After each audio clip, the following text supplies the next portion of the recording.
వీళ్ళు ఒక పెద్ద పథకం రూపొందించారు, ఈ రౌడీ సేన. అంటే ఈ రౌడీ సేన వెనకాల ఈ పాస్టర్ల మాఫియా కూడా ఉంది, తర్వాత చెప్తాను, ముందు చెప్తాను.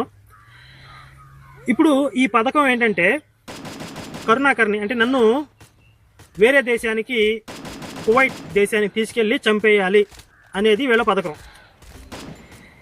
ఈ పథకం అమలు చేయడానికి వీళ్ళు ఈ రౌడీ సేనలో ఉన్నటువంటి కొంతమంది సభ్యులు కువైట్లో ఉన్న వాళ్ళ ద్వారా నాకు ఫోన్ చేయించారు.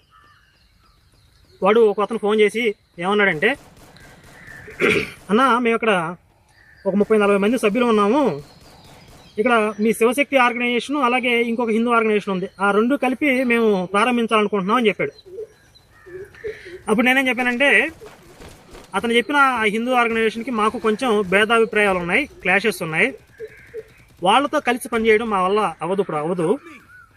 మీరు పెట్టదలుచుకుంటే వాళ్ళ ఆర్గనైజేషన్ పెట్టుకోండి, లేదా మా ఆర్గనైజేషన్ పెట్టుకోండి, ఏదో ఒకటి పెట్టుకోండి.